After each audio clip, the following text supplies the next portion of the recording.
Mis superiores querían una pantalla estable antes del amanecer, y yo dejé el equipo operativo con un cable recién cambiado. Minutos después, el cielo seguía limpio, demasiado limpio, y el teléfono ya no paraba de sonar. Ajusté la ganancia, miré el barrido, y sentí cómo el sistema me obligaba a confiar en ese silencio. Cuando la primera detonación llegó desde el interior, entendí lo que costaba una etiqueta mal escrita. Septiembre de 1940. Costa de Kent, al sureste de Inglaterra. La red de estaciones de radar británicas sostenía la alerta temprana frente a incursiones aéreas. A esa altura de la guerra, los ataques llegaban en oleadas irregulares. Algunas formaciones entraban altas, otras bajaban para confundir a los operadores y reducir el tiempo de reacción. La cadena de mando exigía señales claras y rápidas. El margen para el error era estrecho. En una estación costera de la cadena, el turno nocturno comenzaba con tareas repetidas. Revisar tensiones, ajustar sincronías, limpiar contactos expuestos al aire salino, registrar cada intervención en un libro de mantenimiento que no admitía borrones.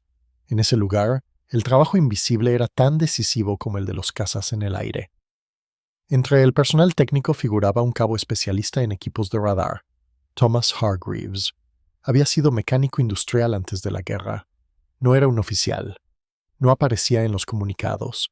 Su responsabilidad era mantener estable una instalación que vivía al límite.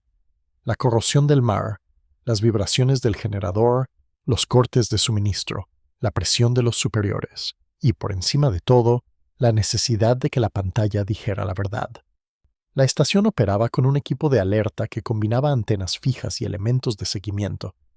La señal recorría cables de alta frecuencia hacia una sala oscura. Allí, un tubo de rayos catódicos dibujaba trazos que el ojo entrenado convertía en distancia y rumbo. En paralelo, el enlace con la sala de filtrado regional debía ser constante. Un punto mal interpretado no se quedaba en una mesa, se traducía en minutos perdidos, y los minutos se pagaban en explosiones. Durante las últimas semanas, el equipo había mostrado inestabilidad intermitente. A veces, un pulso se debilitaba sin razón aparente. En otras ocasiones, aparecía un ruido de fondo que obligaba a reducir la ganancia.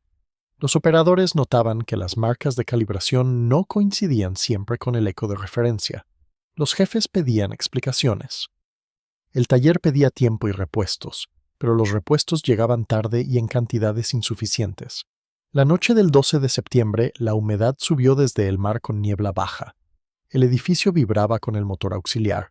Los apagones eran parte de la rutina. En la sala de operación, una operadora del servicio auxiliar aéreo, la cabo Margaret Lewis, anotaba el estado del equipo. Su papel no era técnico, pero conocía el sonido de un aparato sano. Sabía cuándo un zumbido era normal y cuándo era una advertencia. Esa noche, el zumbido era distinto. Hargreaves estaba en el pequeño taller contiguo. El taller no era un laboratorio. Era un cuarto estrecho con bancos de madera, herramientas y cajas de piezas recuperadas. Allí se cortaban, soldaban y probaban tramos de cable. Allí se improvisaban soluciones con lo que hubiera. La guerra había transformado la precisión en una disciplina bajo escasez. En un estante había un lote de cables coaxiales y de control, llegados esa semana. Venían envueltos en papel aceitado, con etiquetas de cartón sujetas con alambre. El envío había pasado por manos cansadas, almacenistas, conductores, un suboficial que revisaba listas bajo luz tenue. En el traslado, algunas etiquetas se habían mojado, la tinta se había corrido. Para evitar confusiones, alguien había reescrito códigos a lápiz. Hargreaves necesitaba reemplazar un tramo que conectaba el módulo de sincronización con la unidad de visualización. No era una pieza exótica, pero era crítica. La impedancia debía mantenerse dentro de tolerancias razonables. La longitud no podía variar demasiado, y el blindaje debía estar intacto. Había que hacerlo rápido. El jefe de estación había pedido que el equipo quedara listo antes del amanecer. Se esperaba actividad enemiga al alba. El cabo tomó un cable etiquetado como línea de sincronía. La etiqueta era legible, pero el cartón mostraba manchas. A simple vista, el cable parecía correcto. Color de la cubierta, grosor, conectores compatibles. El tiempo para pruebas completas era limitado. Se trabajaba con una mezcla de procedimiento y confianza. La confianza era peligrosa, pero era inevitable. Mientras desmontaba el tramo viejo, encontró signos de desgaste. El blindaje había sufrido, había marcas de sal. Un segmento estaba ligeramente aplastado, quizá por una puerta o por una caja pesada. Aquello explicaba parte de la inestabilidad. Hargreaves cortó, soldó y fijó el nuevo cable con grapas. Luego, para protegerlo, aplicó cinta y un recubrimiento aislante. En el libro de mantenimiento escribió una línea breve. Cambio de cable en circuito de sincronización. Prueba inicial satisfactoria. Hora 02:10. La prueba inicial consistió en encender el equipo y observar el trazo. El indicador de tiempo se veía estable. Las marcas de barrido parecían regulares. El ruido de fondo había disminuido. Margaret Lewis, desde la sala, reportó una imagen limpia. Se hicieron ajustes menores. Se registró que el equipo estaba operativo. A las 03:30, con el cielo aún oscuro, la estación pasó a vigilancia estándar. La costa permanecía en silencio. En el exterior las luces estaban restringidas. El viento empujaba la niebla hacia tierra. En la sala de pantalla, el operador de turno seguía el barrido con atención disciplinada. Las trazas eran pocas. Algún eco débil sobre el mar compatible con interferencia. Nada que sugiriera una formación grande. A las 04:05 en un aeródromo cercano, los cazas estaban en preparación. La directiva de defensa aérea era clara. No despegar sin aviso confirmado. No gastar combustible en falsas alarmas. No exponer aeronaves a ataques en tierra por despegues innecesarios. El sistema dependía del radar y del filtrado. La cadena era fuerte solo si cada eslabón era fiable. En ese tramo del amanecer, el enemigo solía probar rutas bajas. Bombarderos ligeros y cazabombarderos. Aparatos que buscaban depósitos, nodos ferroviarios y estaciones de señalización. Entraban por el mar y subían tarde, cuando la costa ya estaba cerca. Para la estación eso significaba que un eco podía aparecer de pronto, y si no aparecía, el margen se evaporaba. A las 04:21, un observador costero reportó motores al sureste. Lo hizo por teléfono, con la incertidumbre típica de un sonido en niebla. La sala de filtrado regional recibió la llamada y la comparó con el radar. El radar, sin embargo, seguía mostrando un cielo limpio. En el tablero no había una pista coherente. La información del observador se clasificó como posible. La decisión se pospuso. Hargreaves estaba aún despierto, revisando herramientas. No era raro que un técnico permaneciera cerca después de una reparación. La inestabilidad previa le preocupaba. Escuchó el teléfono sonar y el tono de voces en la sala. Asomó a la puerta. Vio a Lewis inclinada sobre el cuaderno. Vio al operador fruncir el ceño. La pantalla permanecía serena, casi demasiado serena. A las 04:27, los informes visuales se multiplicaron. Una patrulla de la guardia local vio sombras moviéndose hacia el interior. Un policía rural escuchó un zumbido creciente. En la estación, el jefe de turno pidió una comprobación rápida. Se aumentó la ganancia, se cambió la escala, se ajustó el filtro. La imagen seguía limpia, con apenas trazas erráticas. No se veía la aproximación. En condiciones normales, un ajuste de ganancia habría revelado ecos. Incluso con vuelo bajo, algo aparecía. Pero aquella mañana, el barrido mostraba silencio. Y el silencio, en un sistema de alerta, era una afirmación. Significaba que no había nada, o que algo impedía ver. A las 04:31, la primera detonación se oyó tierra adentro. No fue un impacto directo en la estación. Fue en un nodo ferroviario a pocos kilómetros, donde se acumulaban vagones con combustible y munición. El sonido llegó amortiguado por la niebla, pero inconfundible. Poco después, el cielo se iluminó con destellos breves. Los teléfonos se saturaron. Las sirenas, tardías, comenzaron a sonar. La sala de pantalla cambió de inmediato. El trazo empezó a deformarse. Aparecieron ecos grandes, pero ya estaban encima. La estación, que minutos antes mostraba vacío, ahora mostraba caos. No era una entrada ordenada de puntos, era una masa de interferencias y retornos fuertes, como si el sistema hubiera despertado tarde. El jefe de estación ordenó transmitir aviso de ataque. El mensaje llegó a la sala regional con retraso. Se autorizó el despegue de cazas, pero el tiempo era mínimo. Las aeronaves levantaron vuelo cuando los atacantes ya iniciaban la retirada. Algunos interceptaron rezagados. La mayoría llegó a un cielo que volvía a estar despejado. En el lugar bombardeado, el fuego creció con rapidez. La infraestructura ferroviaria ardía. Los equipos de bomberos trabajaron bajo amenaza de un segundo ataque. Hubo muertos y heridos. No todos eran militares. El ataque había golpeado un objetivo útil, y había sido temprano, cuando el sistema de defensa era más vulnerable. En la estación, el impacto psicológico no fue teatral. Fue silencioso. Se miraron sin decir mucho. Los operadores repetían en voz baja las últimas lecturas. Lewis repasaba sus anotaciones buscando un indicio. Hargreaves sintió una presión en el pecho que no era heroica ni melodramática. Era la sensación de haber dejado un sistema en el que otros confiaban y de que, en algún punto, algo no había encajado.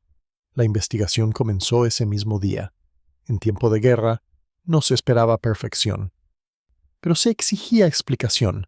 El mando regional pidió el libro de mantenimiento, pidió las hojas de registro del turno, pidió que se conservaran componentes cambiados. Un oficial de señales llegó por la tarde con una carpeta y una calma rígida. No venía a escuchar excusas, venía a reconstruir una secuencia. Hargreaves explicó el reemplazo del cable, explicó la inestabilidad previa, explicó la prueba inicial. No afirmó que su reparación hubiera sido impecable.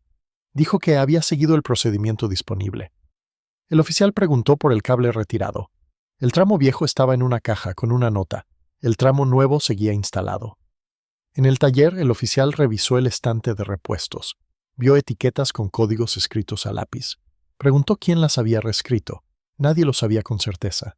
La cadena logística era larga. En ese punto, la responsabilidad se diluía. Pero el oficial necesitaba un punto fijo. Esa noche se programó una prueba comparativa. Se conectó un generador de señal de prueba. Se verificaron tiempos y amplitudes. Se intentó reproducir el fallo. En condiciones controladas, el equipo parecía estable. Sin embargo, al cambiar el rango y simular objetivos débiles, aparecieron anomalías. La sincronía no siempre coincidía con el barrido. El eco de prueba se desplazaba de forma inconsistente. El oficial pidió inspeccionar el cable nuevo. Se rastreó el recorrido. Se revisaron conectores. Se midieron pérdidas aproximadas.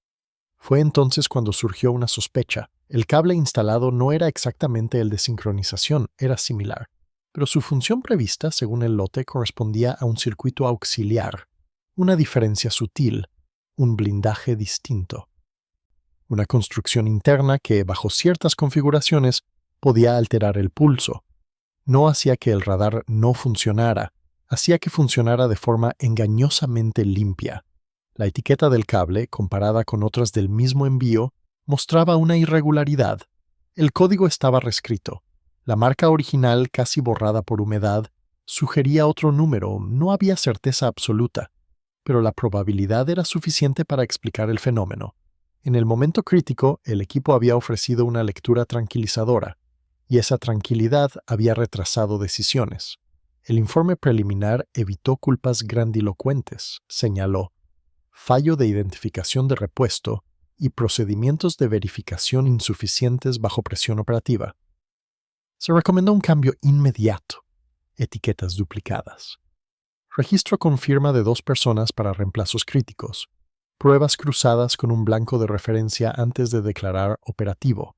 Y, cuando fuera posible, comparación con estaciones vecinas. En la práctica, esas recomendaciones eran difíciles. La estación no tenía personal de sobra. Los turnos eran largos. La fatiga era constante. Pero el ataque había dejado un hecho incómodo. El sistema podía fallar no por sabotaje ni por valentía enemiga, sino por un cartón mojado y una línea a lápiz. Hargreaves no recibió sanción formal, tampoco reconocimiento. Se le pidió que continuara. Su superior inmediato le habló con dureza, más por miedo que por convicción.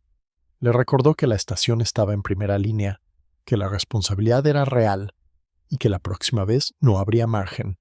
Luego, sin ceremonia, le entregó una nueva lista de tareas. Lewis, por su parte, ajustó su manera de anotar.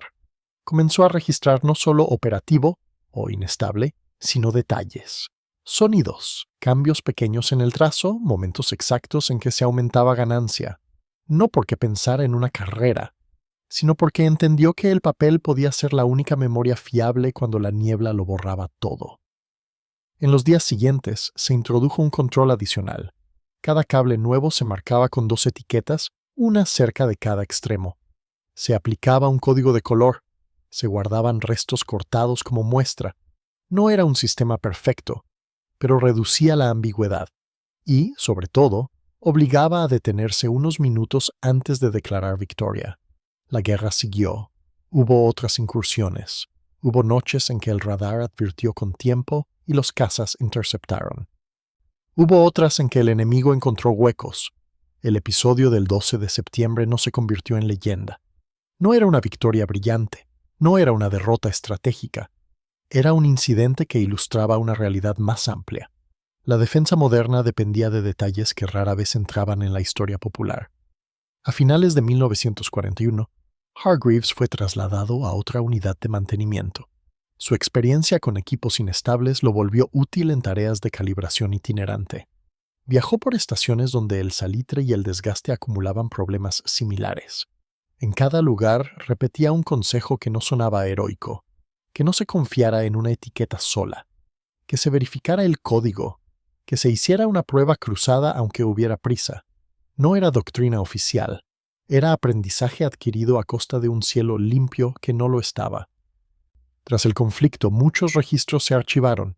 Algunos se perdieron, otros quedaron como anexos sin lectura. En una carpeta de señales, el informe de aquella mañana seguía existiendo.